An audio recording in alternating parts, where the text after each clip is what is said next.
అర్చన బయలుదేరినట్టు సందేశం అందింది. నా దివ్య దృష్టి అబద్ధం చెప్పదో. ముక్కు పుడకతో కాసేపట్లో నీ ముందుంటుంది. నా మాట నిజం. అర్చన అటువంటి పనులు చేయదు. అది కుటుంబ ద్రోహం అవుతుంది. నమ్మక ద్రోహాలు, కుటుంబ ద్రోహాలు, దేశ ద్రోహాలన్నీ అవసరాల నుంచి, అవకాశవాదాల నుంచే పుడతాయి అవని. తను అటువంటి స్వార్థపరురాలు కాదు. స్వార్థం బాధ్యతలో భాగమయ్యిందంటే చెయ్యకుండా ఉంటుందా? స్వార్థం ప్రేమలో భాగమయ్యిందనుకో, చెయ్యకుండా ఉంటుందా? చేసి తీరుతుంది. నిజంగా మీరు అర్చనతో అటువంటి పనిని చేయిస్తే గనక ముక్కు పుడక మీకు ఎటువంటి పరిస్థితుల్లోనూ దక్కకుండా చేస్తాను. అప్పుడు నేను నిన్ను చంపేస్తాను.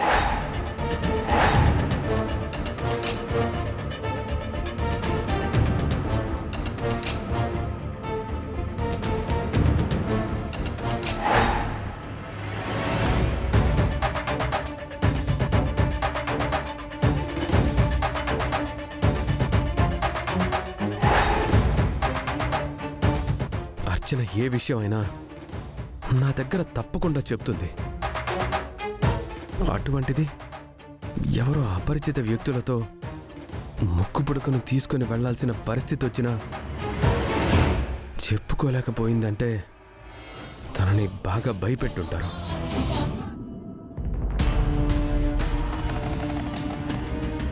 శ్రీకర్ నాన్నతో కూడా ఈ విషయం గురించి చెప్పుకోలేకపోయాను. నేను చేస్తున్న ఈ సాహసం వలన అమ్మ క్షేమంగా ప్రాణాలతో బయటపడితే చాలు.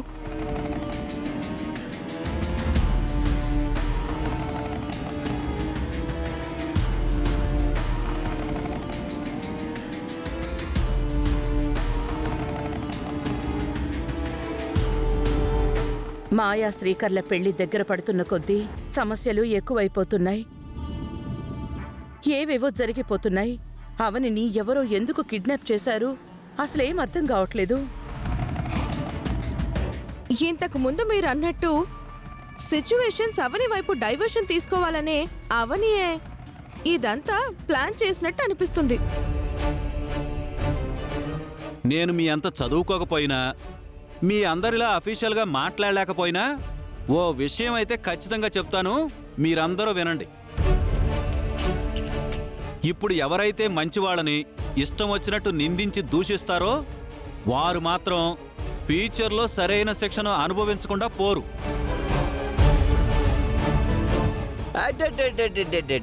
ప్రియాతి ప్రియమైన అవని అనేసరికి అయ్యగారికి బాధ వచ్చేసింది. అవని సంగతి పక్కన పెట్టండి. ఇందాక అవని వాళ్ళ ఇంటికి వెళ్ళిన శ్రీకర్ ఇంకా బయటికి రాలేదు. వెళ్ళక్కడ ఏం జరుగుతుందో చూద్దాం పదండి. అవని గురించి అర్చన కంగారు పడుతుంటుంది కదా, అందుకే జరిగింది అర్చనకి తెలియజేయడానికి వెళ్ళుంటాడు. అయితే మాత్రం ఇంతసేపా నాన్న? రే, ఇప్పుడు అక్కడ ఉంటే మాత్రం నష్టమే ఉంది. ఆ అర్చన తక్కువదేం కాదు. శ్రీకర్ మనసుని అవని వైపుకి తిప్పడానికి అదెన్ని ప్రయత్నాలు చేయలేదు. మరే చూసొద్దాం పదండి. పదండి. ఛే, ప్రతిసారి ఇంటి ముందుకు వచ్చి ఏంటి మనకి అడుక్కునే వాళ్ళగా. అరే శ్రీకర్, రే శ్రీకర్. శ్రీకర్, శ్రీకర్. అర్చన, అర్చన. వీళ్ళకి వినిపించడం లేదా? లేదంటే ఇంట్లో ఎవరు లేరా? ముందు లోపలికి వెళ్ళి చూద్దాం పదండి. ఇది కరెక్ట్. రే శ్రీకర్, శ్రీకర్, లోపల ఉన్నావా లేదారా? ఉంటే వెంటనే రా. అరే శ్రీకర్, రే.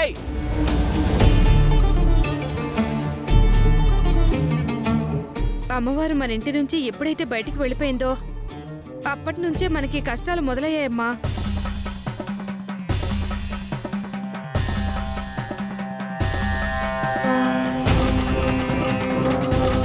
అమ్మా అన్నపూర్ణాదేవి, ఎందుకు నా మీద ఇంకా నువ్వు అనుగ్రహం చూపించడం లేదు? ఎందుకు నా ఇంటికి రాకుండా అవని దగ్గరే ఉండిపోతున్నావు? నా భక్తిలో అంత లోపం కనిపించిందా? నా పూజల్లో అంత పాపం కనిపించిందా? నువ్వు కరుణించి నా ఇంటికి చేరుకున్న రోజున మా సమస్యలన్నీ తీరిపోతాయి.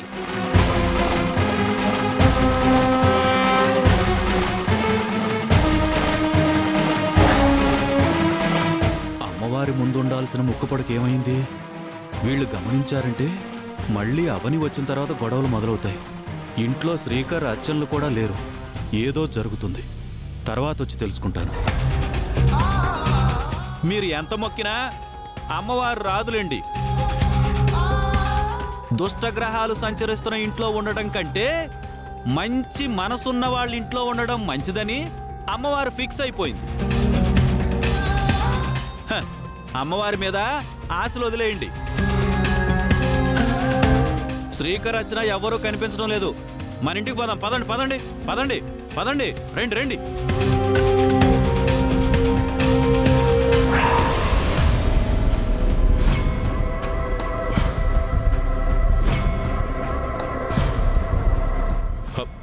వేదా,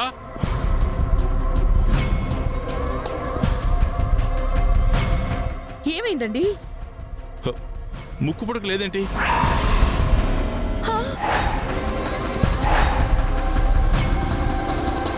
అవును కదా, ఈ విషయం మనం గమనించనే లేదు. మళ్ళీ ఏదో స్కెచ్ చేసినట్టున్నారు అత్తయ్య. అర్థం లేకుండా మాట్లాడకండి మీరు. మరేమైనట్టండి? అమ్మవారి ముందు ఉండాలి కదా. ఇంతకు ముందు కూడా గౌరీ తీసిందని నింద వేసి నువ్వు గౌరీకి క్షమాపణలు చెప్పవలసి వచ్చింది. అందుకే ఈసారి నిజానిజాలు తెలుసుకోకుండా మాట్లాడకండి, అనుమానించకండి, ఓ నిర్ణయానికి రాకండి. ముక్కు పొడక ఇక్కడే ఎక్కడో ఉండుంటుంది. వెతుకు, ముందు వెతుకు.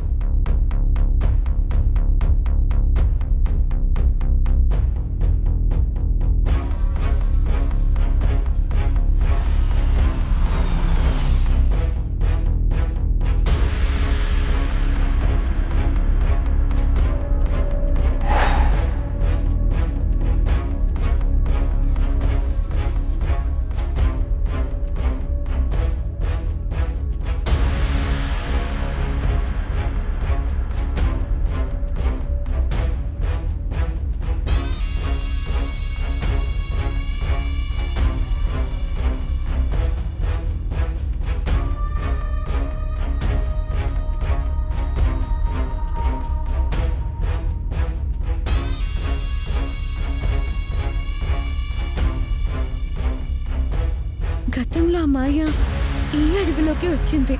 ఇప్పుడు వీళ్ళు కూడా ఇదే అడవిలోకి తీసుకొచ్చారు. అమ్మను కిడ్నాప్ చేసిన వారు ఎవరై ఉంటారు?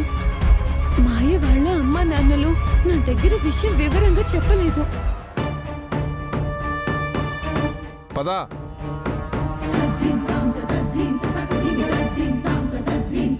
అమ్మా అన్నపూర్ణాదేవి, అర్చనకు ఎవరి ద్వారానో మాయ మాటలు చెప్పి నీ ముక్కు పుడకను రప్పించుకుంటున్నారు.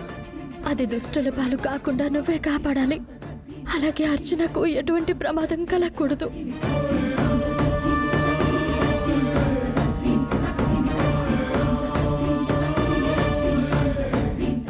ఎవరు వీళ్ళు? అర్చనని లోపలికి ఎందుకు తీసుకెళ్తున్నారు? అవనే ఈ అడవిలోనే ఉంటుందా? ఇదంతా ముక్కు పుడక గురించే జరుగుతుందా?